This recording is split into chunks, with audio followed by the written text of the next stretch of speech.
চলো আজকে শুরুটা রান্না থেকেই করা যাক। কি রান্না করেছি চলো দেখিয়ে দিই। এখানে আছে ভাত, তারপর আছে আলু ভাজা, তারপরে আছে মুগ ডাল, গাঢ় করে মুগ ডাল, তারপরে আছে মাংস কষা। তো সবটাই আমি একা হাতে করেছি, কারণ হচ্ছে মায়ের শরীরটা খুবই খারাপ। আমি সারাদিন কী করলাম সেটা নিয়ে থাকছে আজকের ভিডিওটা। কোথায় যাচ্ছ তুমি এখন? Hello everyone, welcome to my daily blogs. আমি আনো, তোমরা সবাই কেমন আছো? আশা করছি ভালো আছো। তো আমি রান্নাটা শেষ করে সর্বপ্রথম চলে আসলাম বাবুকে গা ধোয়াতে। বাবুকে গাটা ধুয়ে বাকি কাজগুলো সেরে নেবো। তো আমার ছেলে পানি যদি পায় তাহলে তো আর কিছু চায় না। সারাদিনে যে এতবার গা ধুবে, বারণ করার সত্ত্বেও সে শুনবে, পানি পেলে আর কিছু চাইবে। এই যে আমার ছেলের গা ধোয়া কমপ্লিট। এবার ছেলেকে খাইয়ে ফোনটা দিয়ে বসিয়ে রাখবো। আমি আমার বাকি কাজগুলো সেরে নেবো। আমার ছোনার হাপুস হয়ে গেল।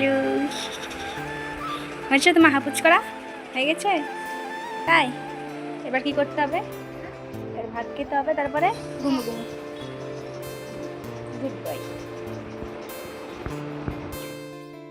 ছেলের গা ধোয়া, খাওয়া দাওয়া সব কিছুই কমপ্লিট। ছেলেকে ফোনটা দিয়ে আমি ঘরে রেখে আসলাম। ছেলেকে বললাম যে একটু ফোনটা তুমি দেখো, আমি তাড়াতাড়ি কাজগুলো করে নিই। তারপর আমি রান্নাঘরে চলে আসলাম। রান্নাঘরে এসেই রান্নাঘরে যে অবস্থা, রান্নাঘরটাই ফার্স্টে পরিষ্কার করলাম। তারপর আমি চলে আসলাম রুমে। রুমটাও বেশ এলোমেলো হয়ে আছে, তো আমি সেটাকে ফার্স্টে গুছিয়ে নিলাম। এই দেখো আমার ছেলে শুয়ে শুয়ে ফোন দেখছে।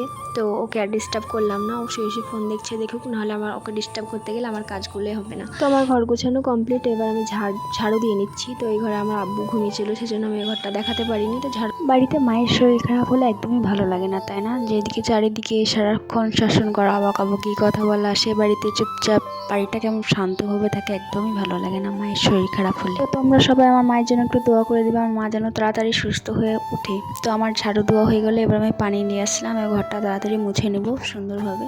আমার মা কিন্তু প্রচণ্ড পরিষ্কার পরিচ্ছন্ন, মানে সবসময় গুছিয়ে থাকতে পছন্দ করে। তো মায়ের শরীরটা খারাপ যেহেতু, সেজন্য মা এখন কিছু করতে পারছে না, সেজন্য বাড়িঘরের অবস্থা এরকম। আর আমারও ছোটো বাচ্চা, আমি সেভাবে করতে পারছি না। তো আমি যেটুকু পারছি সেটুকুই করছি, করার চেষ্টা করছি আর কি। তো আমার তোমাদের সাথে কথা বলতে বলতে দেখো এদিকটা মোছা কমপ্লিট। এইবার এদিকে চলে আসলাম, মানে আমার আব্বু যে ঘরে শুয়ে আছে সেই ঘরের বাইরটা। তো আমি সেই ঘরের বাইরটা মুছে নিচ্ছি ভালোভাবে। এটা মোছা হয়ে গেলে আমার মোটামুটি সব কাজই কমপ্লিট, মানে আপাতত কাজ কমপ্লিট। এবার আমি চলে যাচ্ছি গোসল করতে, তাড়াতাড়ি গোসলটা করে চলে আসি। এদিকে আমার কাজ করতে করতে বেলাও অনেক হয়ে গেছে, তো তাড়াহুড়া করে আমাকে গোসলটা করে নিতে হবে। প্রায় মনে হয় 2টো বেজে গেছে। তো আমি তাড়াহুড়া করে গোসলটা করে নিলাম। গোসল করার পরে পরে আমার খুব খিদে পেয়েছিলো, সেজন্য আমি আমার খাবারটা বেড়ে নিলাম। তো আমি খাবারটা তাড়াহুড়া করে খেয়ে নেব। তো আমার খাওয়া দাওয়া সব কিছু কমপ্লিট। আর এই যে এখানে আমার ছেলেকেও ঘুম দিয়ে দিয়েছি, তো আমার ছেলেও ঘুমিয়ে গেছে। তো এখন বাজে কটা 2:20। তো আমার সব কিছু প্রায় কমপ্লিট করে 2:20 বেজে গেল আর কি। এবার আমি একটু ঘুমাবো।